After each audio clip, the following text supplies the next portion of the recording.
Okay, we'll call the meeting to order, regular council meeting. We have an agenda, and I'm asking if anybody has anything to add. I have one item, but if anybody else has something, you can add it now. Councillor Donaldson.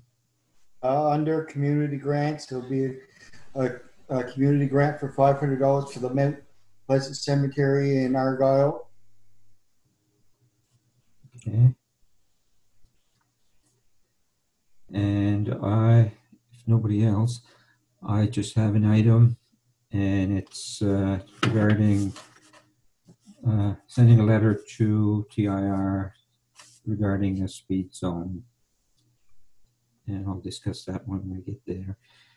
And I will add that under 5D, I guess, should be for decision.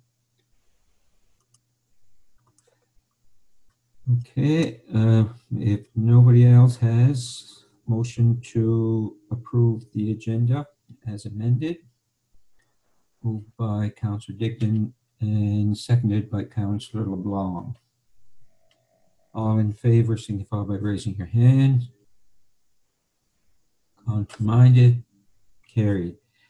Does anybody have a conflict of interest to declare on this agenda? And if there is, it can be done at the time as well. Hearing none, we have a couple of minutes to adopt. The first one is Committee of the Whole meeting of May 26th. It was moved by Councillor Surratt, seconded by Councillor Albright. All in favor signify by raising your hand. Contrary-minded, carried. Next one is the special council meeting of June the 4th. Moved by Councillor Bork, seconded by Councillor D'Entremont. All in favor signify by raising your hand. Contrary-minded, carried.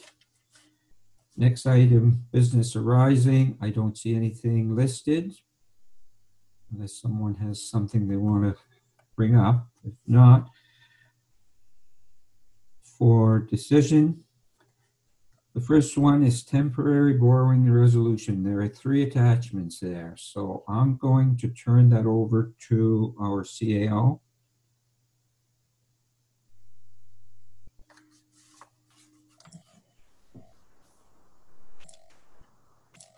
Okay. So, thank you. We've talked about this a number of times. This item relates to the temporary borrowing resolution that we are required to fill in for the province of Nova Scotia to lend us the low interest loan that we have negotiated as a group of municipalities to offset any sort of unanticipated or anticipated delays in tax payments. So our first step was to pass the policy, which we did that at the last meeting. The policy will be promoted as early as this week. We're planning on doing that as soon as possible so that people understand that there's an application process associated with that. In the meantime, we want to, in order to allow for a significant amount of residents to not pay us at the appropriate time, we need the cash in our accounts to support our operations. So this is the purpose of the temporary borrowing resolution. When we did this assessment about 3 months ago, we made some pretty conservative assumptions about how many people might be impacted by COVID, including commercial. We don't honestly know what that number is. So what we have done is made our best estimate based on the information that we have. And the information that we have is that we know there's quite a few commercial businesses that were forcibly closed in our municipality. most of them tourism, restaurants, and Airbnb, not Airbnb, bed and breakfast, and other similar companies. Others didn't close, but were significantly impacted. So they were operating at a lot lower capacity. So many of these organizations since that time have been able to access some funds to offset some of these issues. And that doesn't mean that the issues are disappeared. It means that they have since then received other forms of support. So our estimates on who will take this application and submit one have reduced based on the newer information. So where we had 30% residential, 30% of our residential tax base that we thought might apply, and that was high, we knew that was high all along, we dropped that number to 20%, as that, we believe, reflects a closer to reality. We still believe that that's higher than what we will receive in terms of applications. Commercial, we weren't as quick to reduce because, because those organizations were forcibly closed or had some significant challenges. Number one. Number two, commercial taxes are generally higher. Well, they are higher in terms of tax rate. So the impact on the businesses is higher when you look at, when you compare it to residential taxes. So as a consequence, we dropped it from 37% of the levy to 32%. Again, we believe both numbers are still quite a bit higher than what we will actually receive in applications. So what does that mean? We want to make sure that we borrow enough money to support our operations. That's our first objective. Number two, we know that if we're wrong about this number, that we could go back to the province and ask for a second amount. We may not get it, but there's a good chance that we would based on our initial submission of funds. So I would just like to add that the first time we went at the province to estimate, the amount was approximately $2.3, $2.4 million. Now what we're looking at is closer to, well, is exactly 1.64 million. So why should we borrow? Well, first of all, the rate is extraordinarily low, and the rate that we recover in our bank account is strong as well. So I'm not concerned about the cost of interest for that reason, and also for the reason that those that are taking advantage of the deferral are also charged interest. So we're passing along any sort of cost to the applicant, and that you would have done by policy when we pass the policy. So really what we're looking at now is we're looking at a resolution to borrow $1.64 million, and that is an operating loan. It is for 36 months, although we can pay quicker, and the interest rate is 1.1%, which is fabulous. And just a couple other clarifying things before I stop is one would be that this borrowing will have zero impact on any capital borrowing that we are already committed to. So as you know, we're committed to a $3 million temporary borrowing resolution for our admin building. This is an operating line of credit. It's a different calculation, and it will not impact our ability to borrow for capital purposes. So that would be my summary of the request. Any questions? I mean, we've discussed this. We, like our CEO said, we had already passed that we wanted to do this. So anyway, if there's no questions, what we need is a motion on this. Moved by Councillor Murphy, seconded by Councillor Donaldson. Now, should we read the motion? Is there a motion here? There's no motion written, but we're passing the resolution is what we're doing. Okay. So we have a motion and a mover and a seconder to accept the resolution and borrow the 1.64 million. Any questions now on the motion? Councillor Donaldson.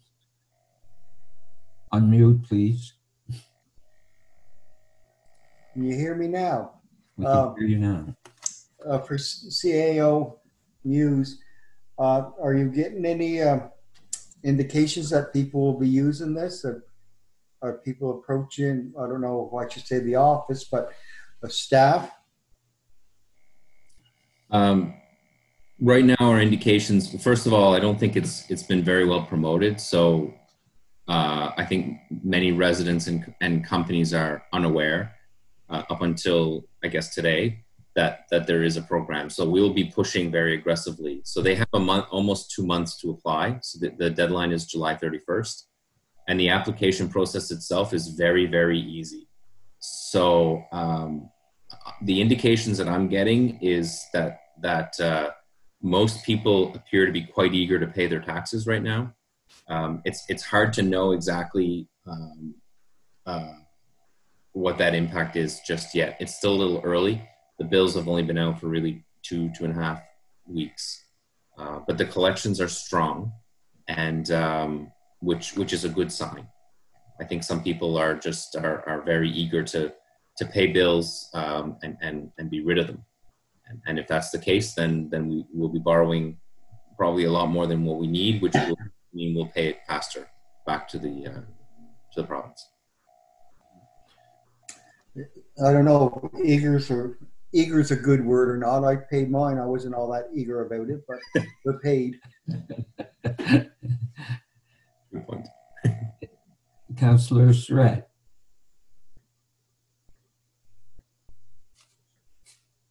CEO Muse, would that trend of strong payment be the same as last year? I'm sorry, I missed the question. Would the payment that's being done in June here, from what I understood, the payments are being done, people are eager. Is that the same trend as in June last year? Right now, what we have, we compared information for May compared to May last year, and that was up approximately $350,000 from last year, which is a significant amount. Now, that being said, our bills were out considerably earlier. So that information, while positive, it's still a little early to know where we're going to stand with that. Thank you.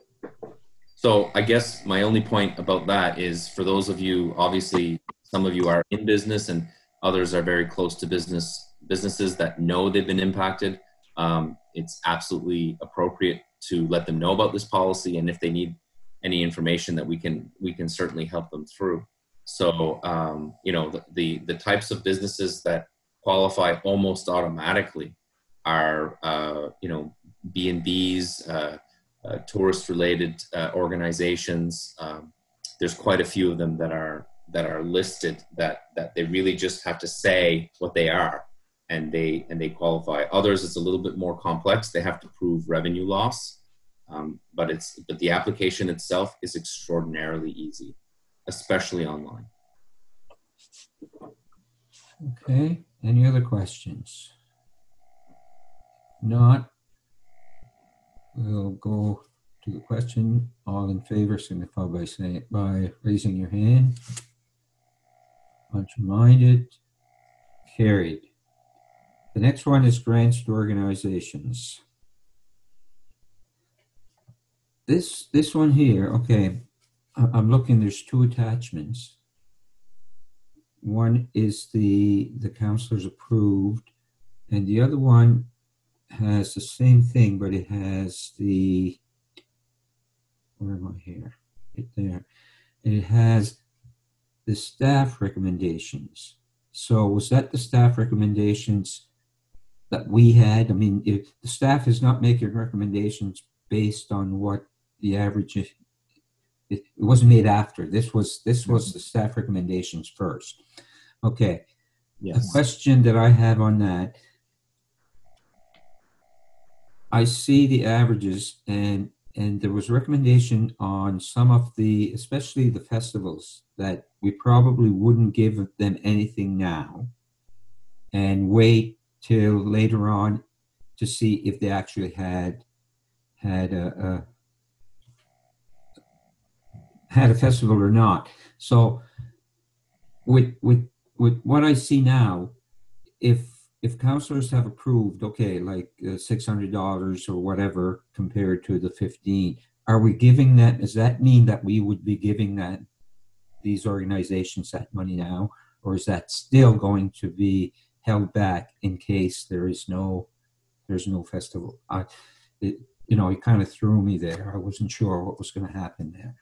Right. So the recommendations that we initially gave were influenced by the fact that we are aware that festivals are still not sure whether they're going to go ahead.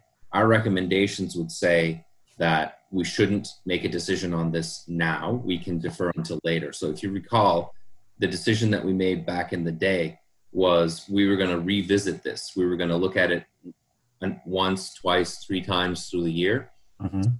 Our recommendations said 0 for, I think, all of the festivals except for maybe 2 who were doing virtual festivals. Right. And there was a reason for that. It wasn't because we weren't recommending a support for festivals. It was because we weren't recommending dispersing funds for those festivals right now. So, and there may have been some confusion around that, but that was the intention of our recommendations. Whatever you approve. So for instance, if you said, we approve, as the councillor approved averages right down the line and you approved it exactly the way that you saw, we will pay those. Okay. So the decision to pay them is what we're looking for today, because as you know, the approach changed this year with a decision to look at it more than once. That's right. So for those that we know, that we've supported in the past and we know that are going to continue to operate, you'll find that our recommendations were higher, obviously. That's right. And I kind of agree with the fact that maybe we should wait, but I guess that's why I was asking that if we approve this the way it's now, we are going to be giving money out right now, whether they have a festival or not. Right. And the other clarity, that is correct. And the other piece that we want to be clear on is, of the ones that we're deciding now, we have to be clear which ones we're done with and which ones we revisit. So, okay. Right. So for instance, and I know it's complicating things a bit, but I'll just use the Trail Development Association as an example. Well, their work is going to happen this year. They've asked for $5,000. Your council average is $4,800. To me, that means it's that and you're done, right? But in other cases, we may not be as clear. So on the festivals, for instance, I know that council isn't expecting to give only $600 to festivals. It's been $1,500 every year since the beginning of time. So we just have to be clear on what you want us to do. I just my feeling on this is that if they're not going to have a festival, I don't know why we're even giving them money.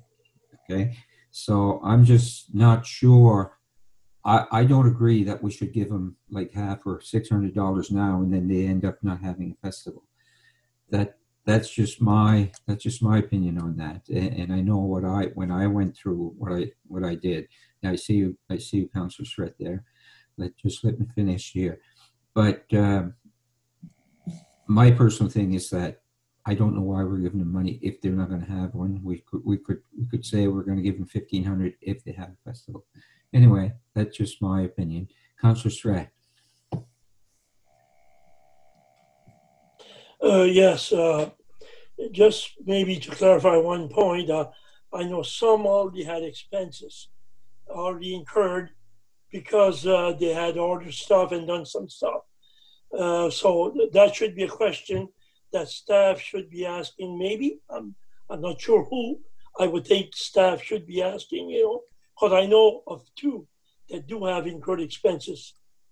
Okay, That's all I had to say. And that's good to know. I hadn't realized that. I just thought that they were just planning and there was no expenses that had been incurred. So that was why my view was the way I said it. Anyway, I can see what you're saying there. Anybody else? Councillor Donaldson. Yeah, when I went through the list for the grants, like for me, it was rather simple the way I done it. If it involved a gathering, people getting together, I didn't feel this was the year to be funding something that probably wasn't going to happen in the first place. I know some of the applications were withdrawn until probably next year. Yes. So, I mean, to apply for money where you probably going to have crowds and gatherings, I mean, this is just not the summer before. That's right. The way, based on everything else being canceled, I don't see it happening. So, but Councillor Surratt does have a good point. Not all festivals have the luxury of having money in their non-profit accounts. So, yeah. So that may have to be dealt with in a different way. Exactly. My exact feeling as well is what, I hadn't realized either that they had incurred any kind of expense. Anybody else? Hearing none or seeing none.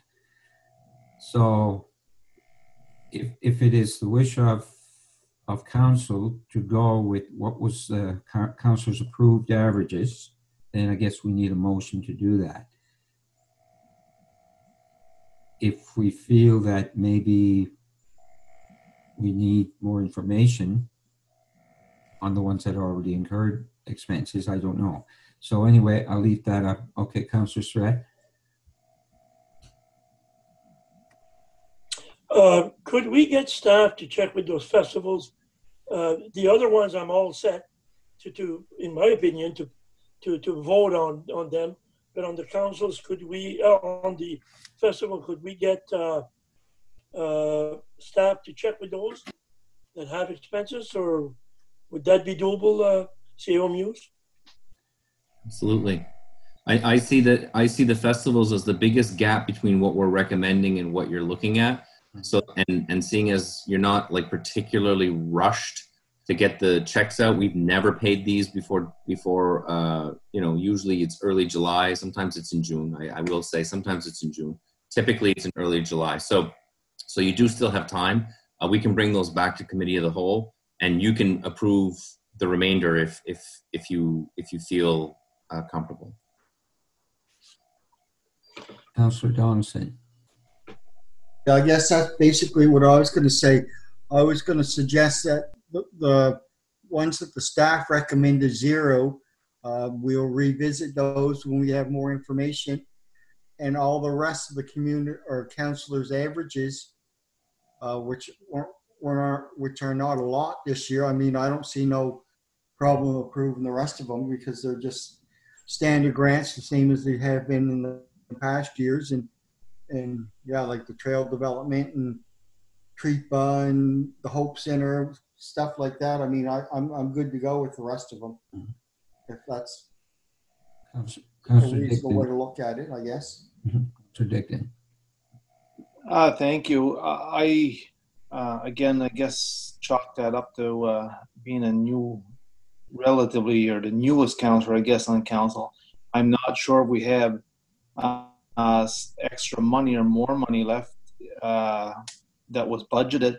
There's just a couple I'm looking at that in 2019, 2020, or one for sure, they're receiving more than what we're going to be possibly passing here this evening.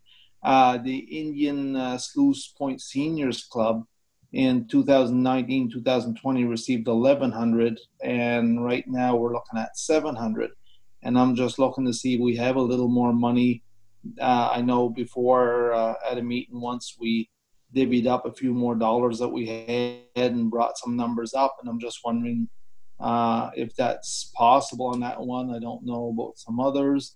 SAR New Horizons again, $1,100, and we're looking at $600.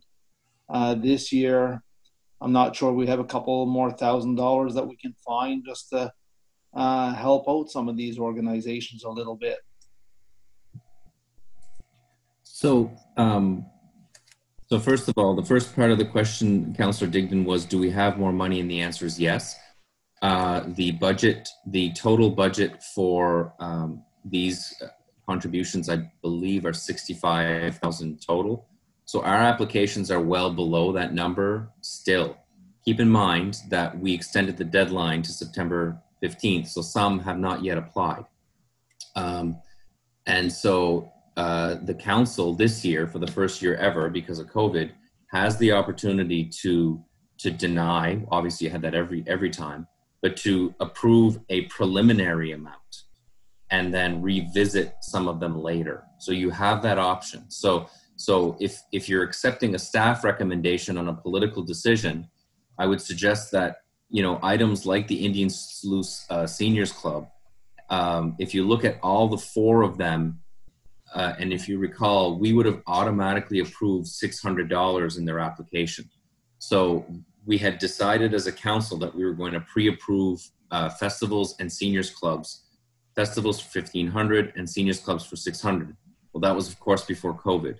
So the Indian Sluice Seniors Club is asking for an additional $2,000 this year, and it has to do with an anniversary celebration, which is a meal, or at least in part a meal.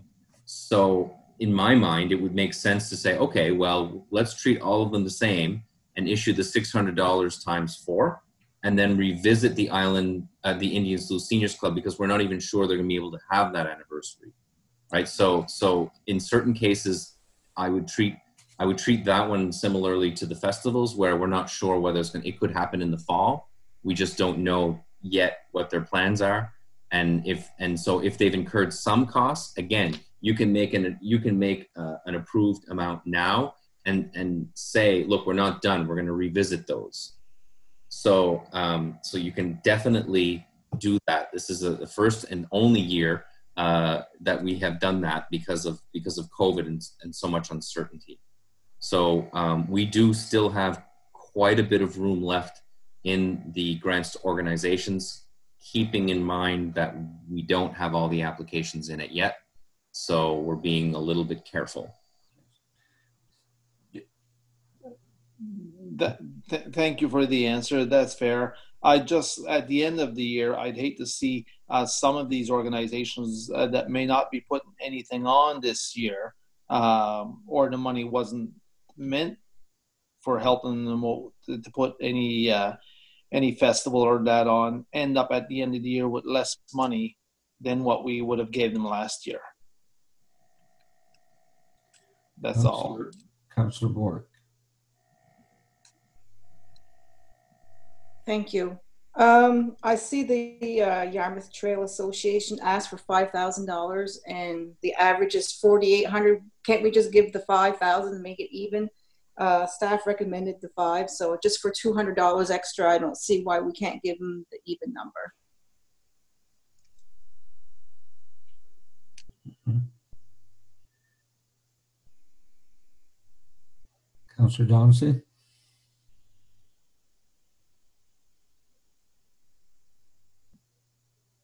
Oh, okay. I was just in agreement, hand on yes. So. Okay. Councillor Strat. I'd like to make a motion that we accept all the staff recommendation, and then that we look at the festivals a little later on while staff checks out. You know, if some have incurred cost, but below the I would make a recommendation or a motion that we accept the staff recommendation on the grants organizations. Kathy's that seconded? Okay. Yeah, Councillor Bork seconded it. Okay. Question, Councillor D'Entremont, or? Yes. I'm just wondering how we've got to, if we give money this year for incurred expenses and it doesn't happen, we got to keep track of who's got money from this year for when next year comes around. Because it wouldn't be fair to have to dish out money to certain festivals and it doesn't happen. And some of them, maybe they have incurred but never applied, right, or whatever, right? So we got to make sure there's parity there among all the festivals. That's all I wanted to say. Okay. And I'm pretty sure they're going to keep track of it, but just to mention it, okay? Anybody else? CAO. Just want to be clear. So the the staff recommendation is what we're looking at here. So what that means is every festival that has received nothing, i.e. Conseil Acadien de Panama, Kentville Bicentennial, Festival de la Barge, Festival de Westport, and SAR Festival, they will all be revisited. So those are not zeros, right? Those are revisits. The Ladies Auxiliary, Wedgeport Fire, and the other two had events that could occur, which is why we put in a number. So the only other one there, the other recommendation was for the Firefighters Museum of Nova Scotia. It says 0, but that's not a revisit. That is a recommendation to not fund, because we focus our money and energy every year in our courthouse and museum, and if the Firefighters Museum requires funding assistance, it will have to go to either the town or municipality to seek that. We're funding the courthouse and jail unilaterally, so we're the only ones funding it. So the others would be I'm just looking at them. The others would be final. So what will happen is we will come back to you to talk about the festivals, and the rest of them will not come back. That's right. Agree. Councillor Dignan. Just getting back then to the SAR New Horizons, will that one be coming back to us, or is that a final $600? Well, they requested $600. They limited their request to $600 this year. Okay. Yep. So we would give them what they've asked for. Yeah. Right. Thank you. Okay. Are we ready for the question?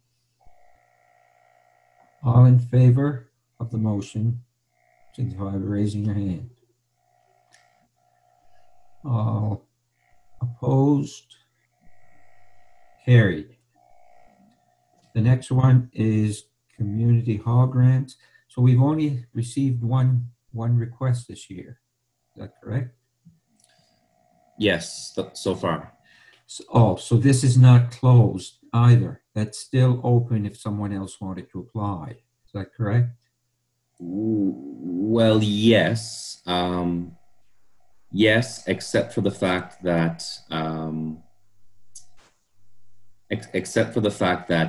we're already June, and we have approached every single one of those community halls and let them know.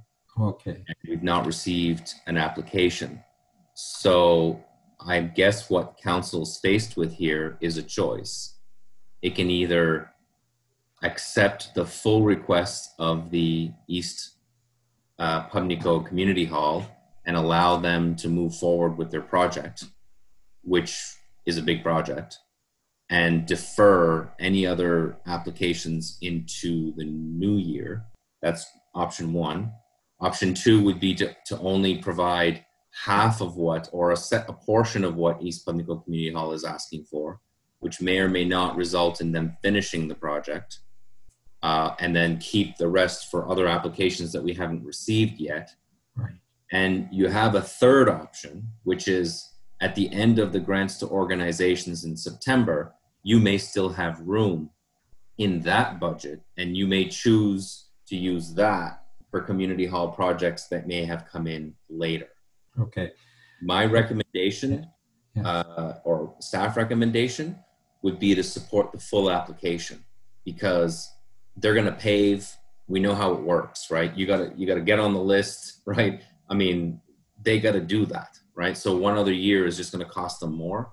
And for others that are, you know, it's clearly an urgent request. Like, it's clearly something that's going to benefit that location. Yes. So it's not like, if it was, and I don't mean to poo-poo on heat pumps, but like, if it was a heat pump, yeah, it may not be rushed for now, right? Because that might be, you know, later in the year, right? So because of the nature of the recommendation of the request, I would recommend that council support the full 10. And so what you said in the policy and what you said in your budget, it's a one-time maximum of 10,000 for community halls, and you budgeted only one this year. Oh, okay. Because that was going to be my question about, we thought we had said 2 at 10, and that's why I couldn't understand why it was reduced to 5 on the recommendations. But that's the reason we decided just to budget for 1. It was a maximum of 10 per club, and because of our budget constraints, we decided that we'd only do 1 this year. So even if we had 2 applications, we'd still have to probably just pick 1. Right? Okay, that's fine. Did you have a question, Councillor Bohr? Yeah, that was my question as well. I had understood that we'd have at least 2, enough for 2 community halls to accomplish a big project. So I would like to make a motion that we do the full amount, because that is a big project and there's a liability for people that go to the center and they're scheduled to come. So if you don't get it done now, I don't know when they'll be able to do it. So if somebody gets hurt, we're liable for that. Yeah. The hall, I mean, not the municipality, but it's accomplishing something anyway. So I'd like to make the motion that we do the full amount. It's been moved. Okay, there's 3 hands there to be seconded. Pick one, Lori. So it's been moved and seconded. If there's no more questions, all in favor signify by raising your hand. Contrary-minded, carried.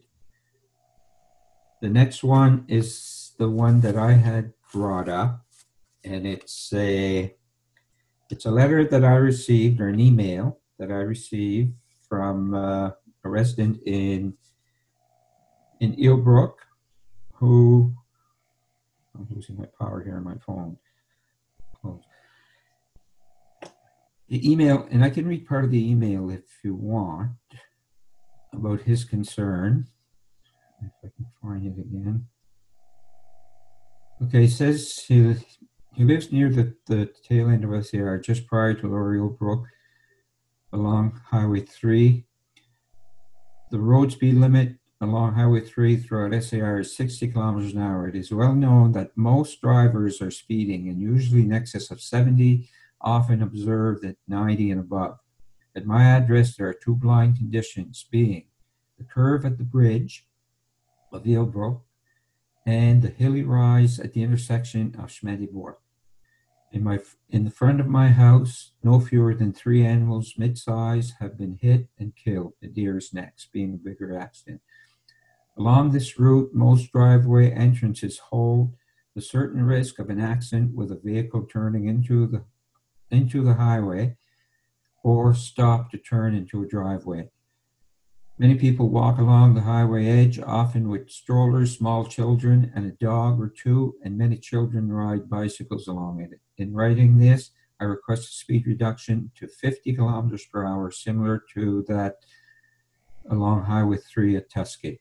I prefer a proactive position on this versus one that may appear after a serious avoidable accident. So he wanted me to advise, and I told him we would bring it up at this meeting, that maybe we could at least send a letter.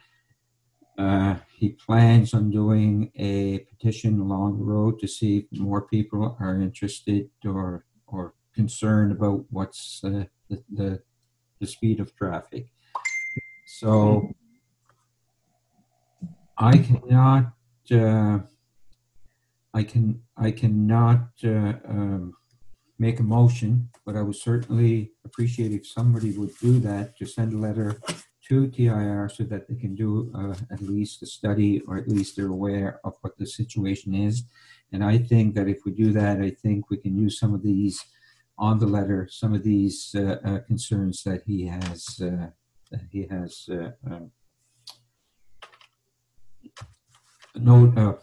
that he has used here in his email. So,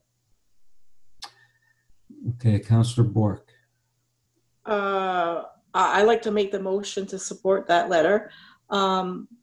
On that, I do have a constituent as well that has a problem with the speed limit here on Highway 3. So maybe I'll bring that up to the next one. And I had suggested that she makes a petition to lower the speed limit, and maybe put signs that there's a lot of children in one section here, and they cross the street visiting each other. So she was just concerned that where the traffic's going fast, we have a lot of transport trucks going by. So anyway, I'll bring that back to another council meeting, and I'll make the motion for your letter of support. Okay. Has it been seconded by Councillor LeBlanc? Or did you have a question? You have a question, Councillor LeBlanc. Correct. Sorry. We should have a seconder so that we can discuss the motion. Okay, seconded by Councillor Albright. Okay, Councillor LeBlanc. My apologies for the confusion there. My only concern is when things like this happen, I've had a similar situation years past in Wedgeport. It may not be everybody that views the speed limit as too slow, and I'm not trying to steer away from the safety issues. Obviously, as a council, we want to try to have communities as safe as possible for our residents. However, I think the method Councillor Bork recommended as maybe a petition or something would make myself more comfortable voting in favor of this, because the voice of one resident may change life drastically for a lot of people. I do know when the school zone in Wedgeport was brought down to 30, some people thought that was good, and a lot of people thought it wasn't. So there's people out there that feel too slow is a problem as well. So I don't feel comfortable changing the speed limit in another community unless I feel like I have the support of that community. Okay. Any other? Councillor Donaldson. Yeah, that's a lot of what I was going to say, but to the point, his complaints and concerns, to me, he should be approaching the RCMP. It seems like more of an enforcement of the 60 than lowering it to the 50, because he talked about excessive speeds over 60. I drive that road all the time. I don't feel that 60 is very fast. You're not going very fast at 60 kilometers an hour. Like through my communities here on Route 3, it's 80 clicks the whole way through. So 60 through West Pubnico, and that's a heavily populated community. If you're driving 60, there's no problems going through SAR, in my opinion. It's the people that are going more than 60 is the problem. I don't think lowering it to 50 is going to make people only speed at 60. Okay. That's the way I feel it. The RCMP have already been notified a while back. He told me that had been done a while back. And I've asked him a few times if he's seen more presence of the RCMP in the area, and he hadn't noticed anything. And obviously, people have not slowed down. Anyway, Councillor Surratt. I wholeheartedly agree with Councillor LeBlanc. I would feel a lot better if we had a petition. I think, we'll be chasing all over the place. This one wants this to this speed, or that one wants to that speed, and some want, some don't. But with a petition, it's not just one person, and that means he has the backing of the people in that area. I would certainly feel way more comfortable if we had a petition. And I'm with Councillor LeBlanc. Thank you. And this is what I told him as well that if he was going to do a petition, it might be best that the petition could be done afterwards, but it might be better to send the petition with a letter as well. So, I mean, we can put this off until the meeting, because I think he plans on doing our next meeting, I should say, because I think he plans on setting up a petition and going around. Now, how many signatures he will get, and that'll tell us as well how people feel in that area, and we could put this off until our next meeting if council wishes.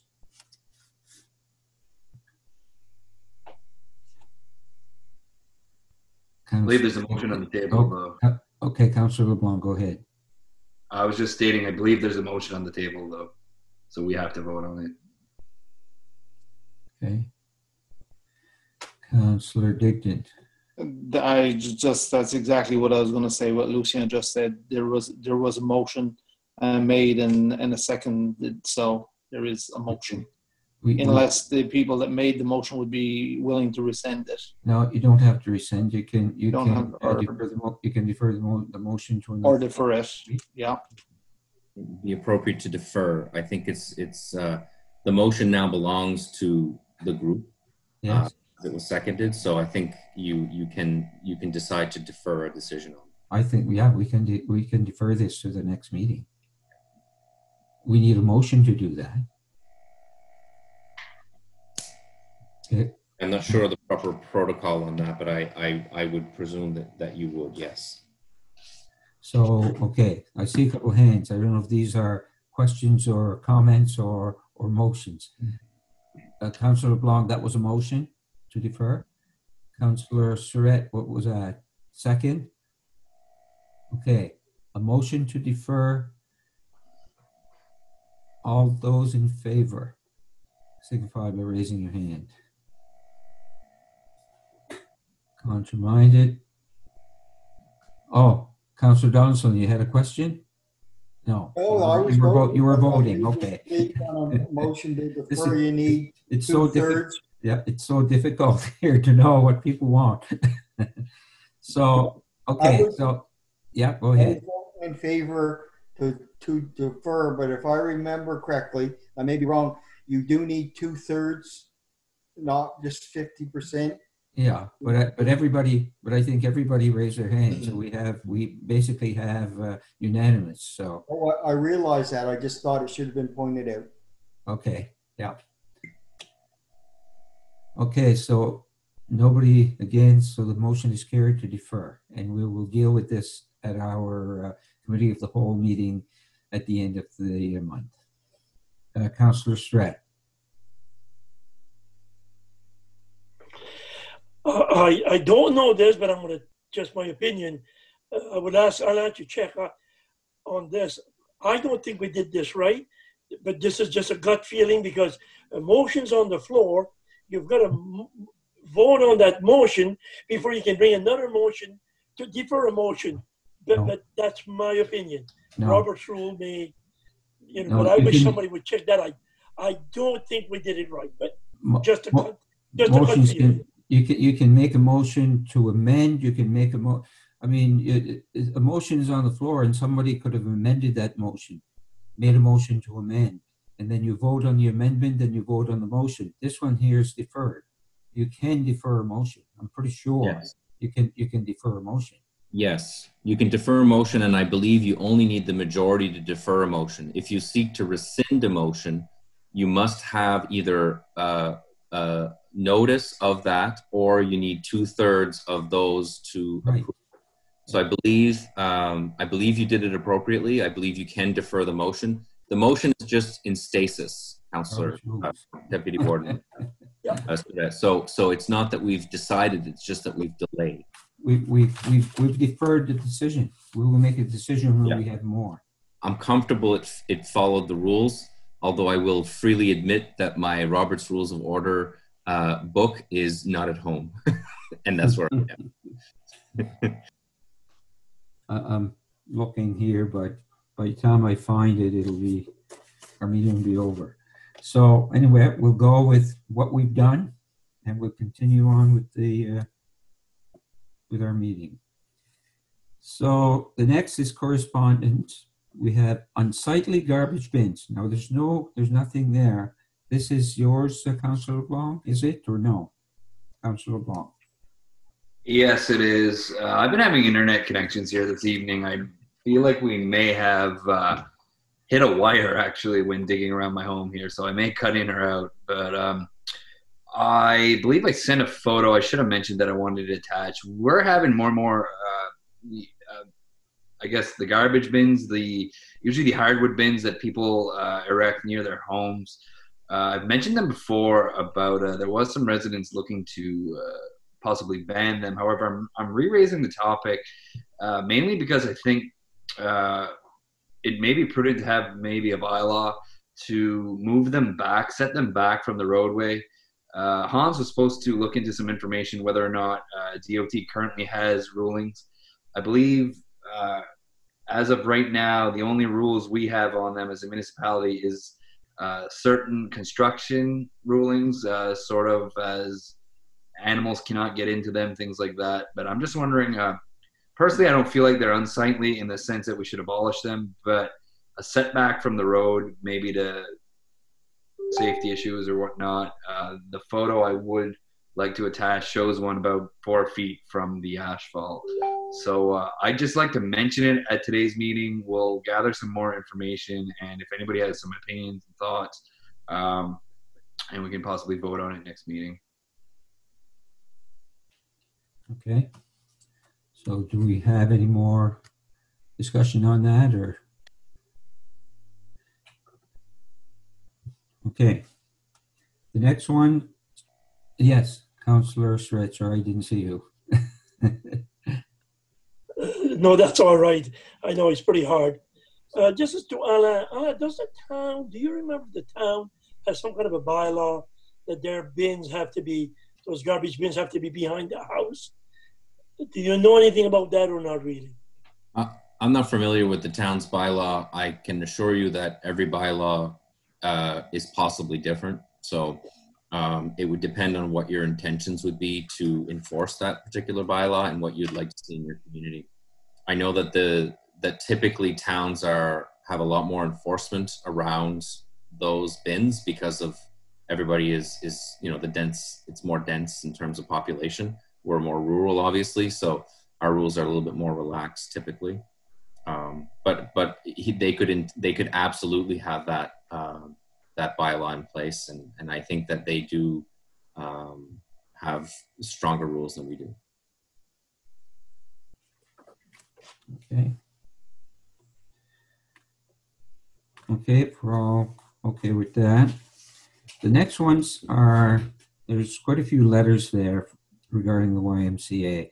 And these are basically emails that we had received regarding the closing. So I know I sent a few that I had received, and I think our CAO did the same, where staff had received letters. So all these letters, this is basically what they are. They're there so the public can read what the comments are as well, I guess.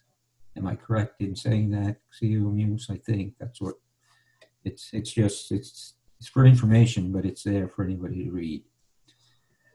Yeah, I mean, I think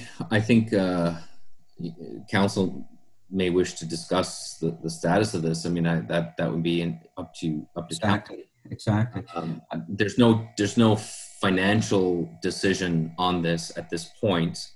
I could just say briefly that we have put out a press release saying that that we are going to support any sort of activity that engage provincial and federal government in this solution. The solution is too expensive for us to do alone, and so I think that's been what our response has been thus far. I put them, everything that I saw that the council either forwarded to me or I received directly from concerned residents. I tried to put them all there so that you could see the variety of comments that were coming in, and I leave it to you to discuss. Yeah. Councillor Surratt. Yes, thank you, Mr. Chair. Certainly, I'll have a question for Anna after, but looking at the letters that we've received and the concerns about the YMCA closing after 162 years, we certainly have our, we're looking to try to do something as a municipality, but we can't do it alone, as our CEO said. But you get letters from Swim, Nova Scotia, about the concern they have about, the Y caps and having teams that participate. Letters like from Madison Hubbard, and she was saying that over 2,500 swimmers have gone through that Y cap program since 1968. I mean, that brings a lot to me. Brings a lot of thinking of how important this is. Another one was from Glenna Boudreau. The YMCA should be off limits to close and declared an essential services. I thought that's a great comment. The Jane Cunningham, who's I believe is the coach of the Whitecaps, we have lost our home. And that hit a chord to me. Eric Ruff, although he's not from our municipality, he's certainly someone who carries a bit of weight. He's been using the Y for 45 years, 2 or 3 times a day in a swimming program. John Solos, another one that I picked up on our letters. And, it's up to us, all of us, to help keep this, this place afloat. That great letter from Trish McCourt, that hit another note on me about the scale of what is going on in Yarmouth, whether it be obesity, it be mental health problems, like there is in very many communities, but especially in Yarmouth, and how much, as she was the manager, I guess, of the Y, and what it's done to so many kids. And I was happy to read that a lot of the letters are not only from outside, they're from our own municipality. And that kind of strengthened the position that the Y should stay if it can be done. That's what I'm hearing. And if we can, and the question, I guess, from there to our CAO, have you heard anything else from our provincial government, personally? I have not personally been in contact with the provincial government other than to engage in a meeting. So I did receive an email from the Department of Community Community and Heritage. So we did receive an email from them asking for a meeting of well, I think they're looking at the group of 9 in that particular meeting, because the discussion that he had, I believe, with the municipality of Yarmouth related to the Mariner Centre expansion and the addition of the aquatic centre at that location, which is obviously a step ahead of what we're dealing with in the today. So I think that the conversation will likely go to, what do we do now to bridge the potential of a new project? So, so not having those conversations yet, I don't know exactly the contents, but we have received an initial email, just nothing to report. Just, Mr. Chair, if I could, if I may, I'd prefer the group of 27 instead of the group of 9. That's all I have to say. And there's the group of 9's work, as far as I can understand, is completed. So I think the mandate of whomever is going to be meeting with the province would have to be reset by 3 units. I don't think you're going to see the government want to meet with every councillor, like all councils in that bigger group. I can honestly say that probably they won't want to. I think they're going to want representatives from each one, maybe, and go from there. Just my opinion. I doubt very much they're going to want to meet with 27 or 30 people. I don't know. I don't know. I'm just thinking that probably that's not what they'll want to do. Councillor Baum. Very quickly, quite often I do hear in my community that when we're spending Argyle dollars outside of our boundaries in the town or in other municipalities, you know, I do get some flack. This apparently wasn't one of them due to the closure. Obviously, I read the emails that were sent to all of us. However, I've had personal phone calls. I've had people contact me, and you know, I think it's tough sometimes to gauge when something negative or when something's perceived as negative from certain individuals. Sometimes it's tough to gauge how the people you're not hearing from feel. I don't feel like this is one of those cases. I think we should actively be in the conversation. I mean, it's tough. We have upped our funding over the last few years here severely. Clearly, there's hurdles to cross, but we need to try. That's my 2 cents. And I understand Councillor Surratt's point as to why you would want the group of 27, because I think you do need all hands on deck. However, I'm a big fan of efficiency. The group of 9 would be fine with me. I think the conversation would likely flow smoother, providing we get the information back. That's right. Councillor Digdon. Thank you. I personally am all for trying to see if we can work out a solution to keeping the Y going. Again, we cannot do it between the town of Yarmouth, the municipality of Yarmouth, and the municipality of Argyle. There's just too many unknowns right off the bat. We don't know how much it would cost us a year to keep it going, to put into it each year. I said before, I'd hate to see us doing a Band-Aid approach as far as putting an influx of money in there, and in a year and a half's time, be right back to where we are today with having to close the Y or saying that we're out of money and that it has to close this time. So I'd hate to give a false sense of security to anyone out there. But at the same time, there's the group of 9. I'd have no trouble if there was representation from each unit going, but I'd also would like if and the representation going would be the ones that would be speaking on our behalf, but I would like to be able to go and attend the meeting, and if nothing, just observe and listen to what's being said, and go from there myself, because and it's okay if information flows back, but I know I'd went to a group of 9 meeting before, and there was some information there that was kind of surprising because it had nothing to do with the Mariner Center. When I started hearing some of it, I was then told that we couldn't go to these meetings anymore. I found out that we were allowed to go to these meetings as an observer. And again, if nothing else, I'd like to be able to go and observe. Thank you.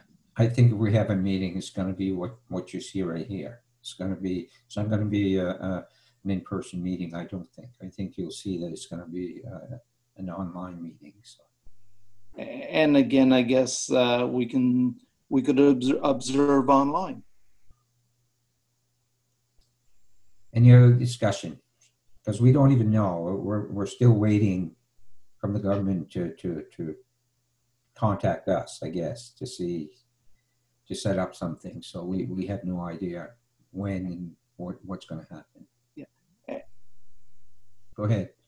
Thank you. And I don't know if the government would actually be contacting us in this case, or contacting the town of Yarmouth, since they are leading the initiative, I believe, on trying to keep the Y going, and we'd be hopefully helping them.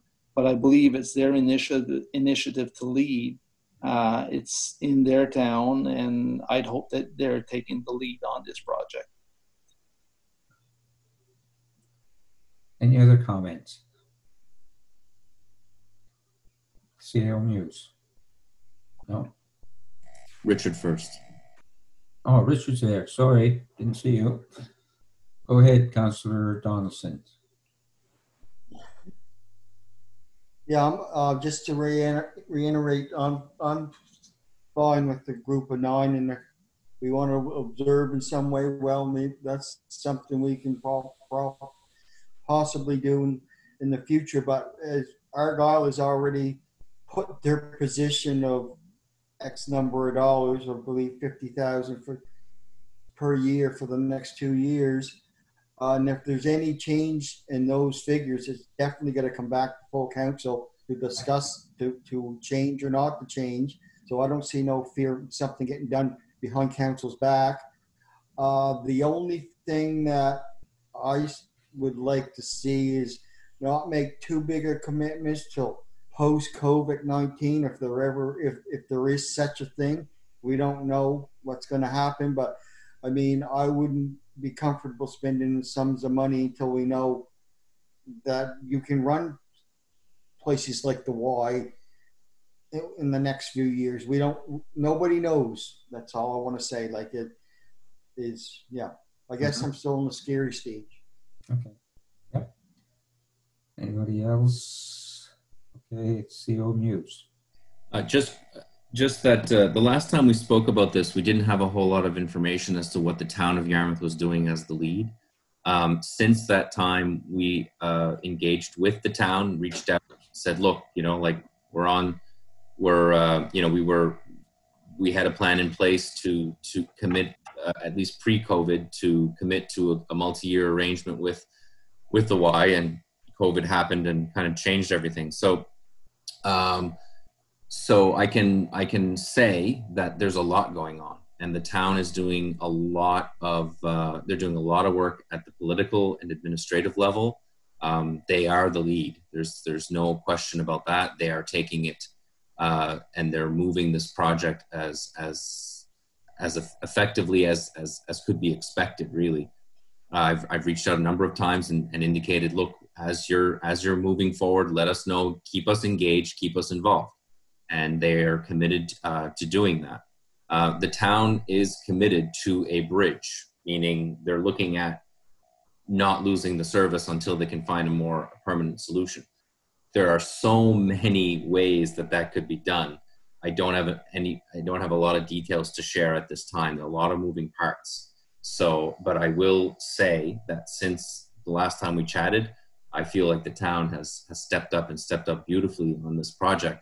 And we're consistently just going to them and saying, look, we need to be engaged and involved because we were a partner at the table. We did not want a partnership, meaning like ownership or moving forward for long periods of time.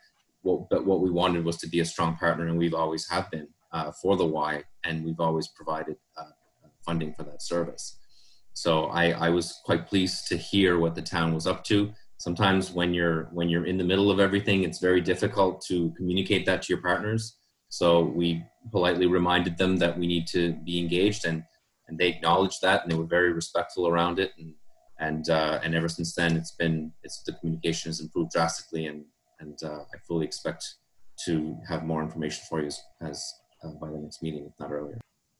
I contacted the mayor and told her as well, like just asked to be more, just so that we could be informed of what was going on. So I did have a talk with her. Anyway, Councillor Sred.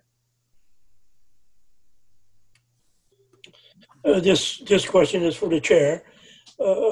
Danny, have you heard anything from the municipality of Yarmouth, if they've stepped up a notch, or you haven't spoken to Leland or Victoria or nothing? No idea where they're at. I can't say anything if they've changed their mind or what. I really don't know. Thank you, Danny.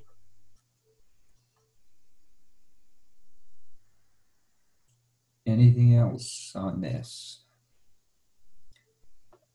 Okay, so we move on to the financial request. We have community grant 500 Pubnico Light Monument Society, and that would be, it looks like it's East Pubnico. Yeah, go ahead, Councillor Ward.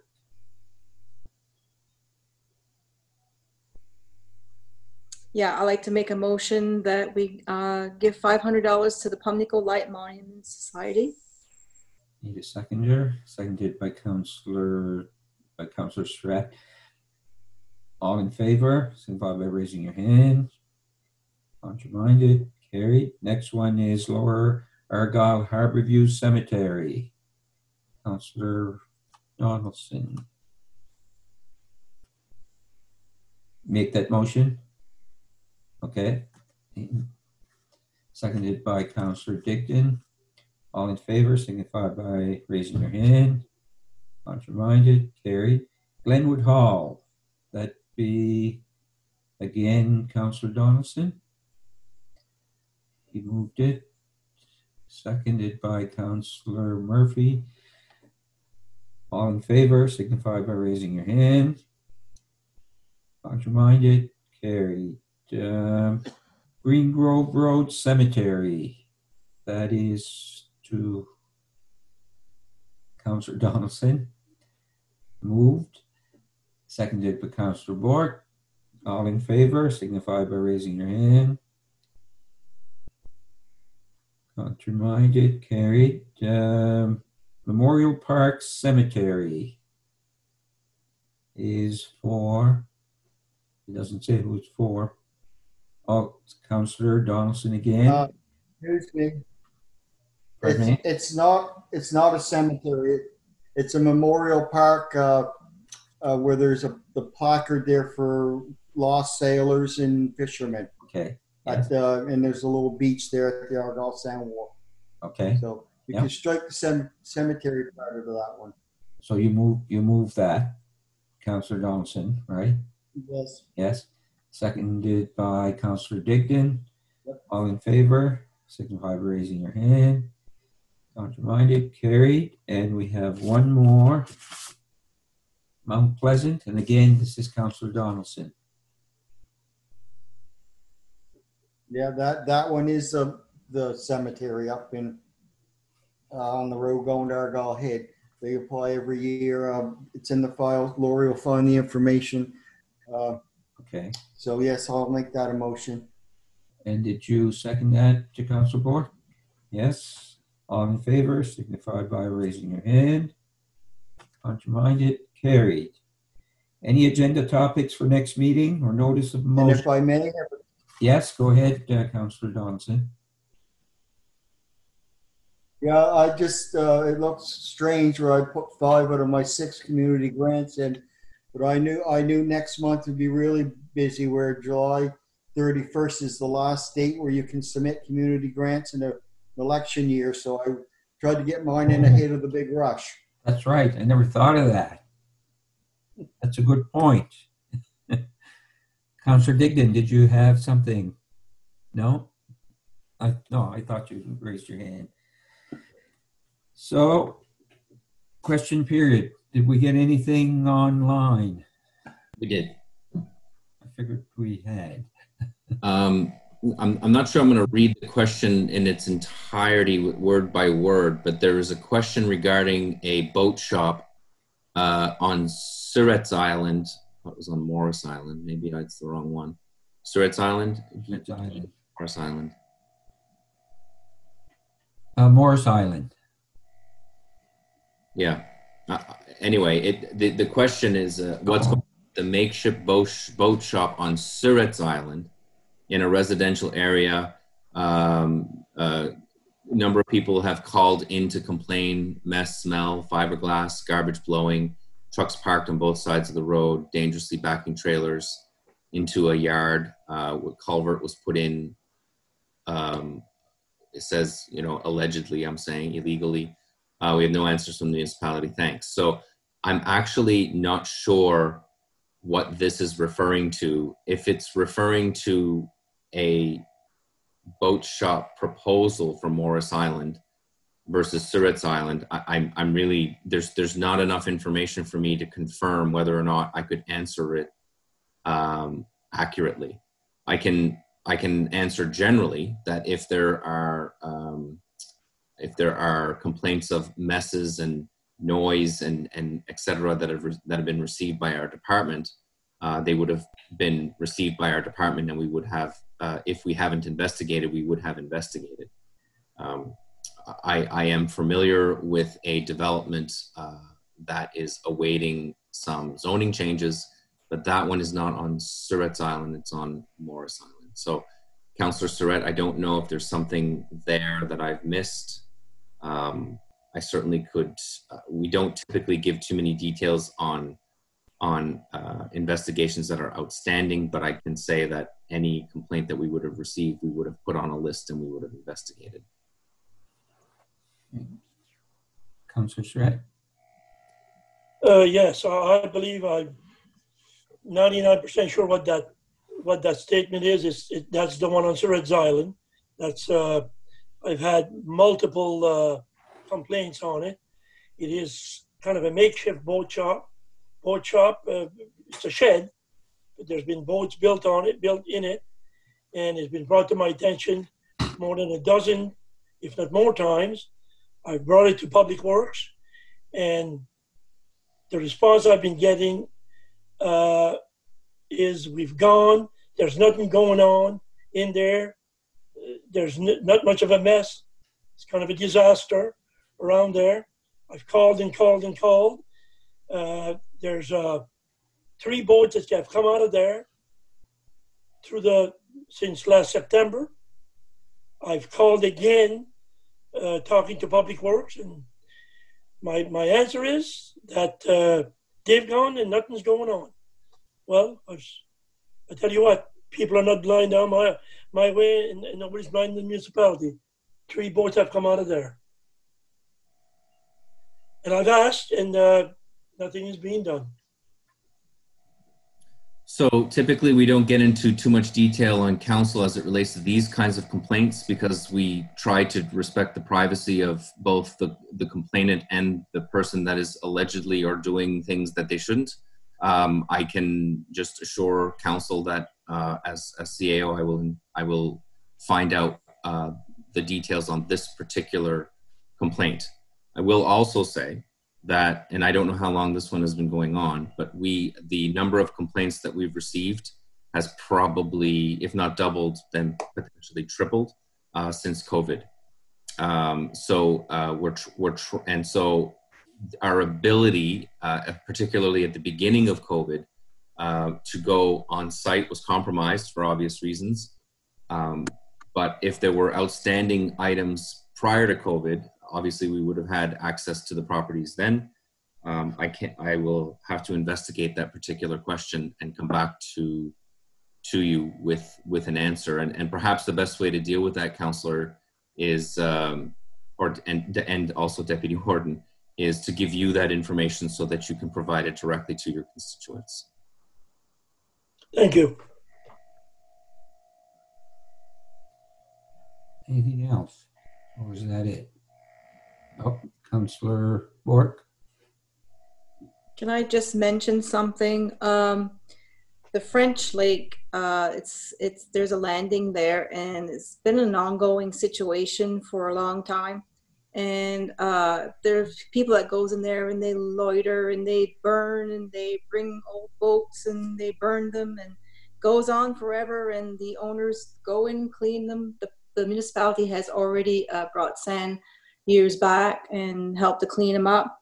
So anyway, this last weekend, the owner's son went in with a bunch of friends and they cleaned up all the landing. They did a great job cleaning it. I called, emailed Hans, and he said that we could have a sign made up saying no dumping. So I just want to say thank you to the residents that did go and clean it up. Thank you very much. That was very nice of you. That's what you call a community engagement. And I just wanted to mention that, because if we had more people like that, we have we have good communities. We have much better communities. So anyone that goes and does that, I wish they wouldn't. I wish you'd stop. So that's my message. Thank you. Anything else? That was the only question online. Okay. So if there's nothing else, I guess we're ready for a motion to adjourn. I think I see a hand there. I don't know who it is. Councillor Murphy, move to adjourn.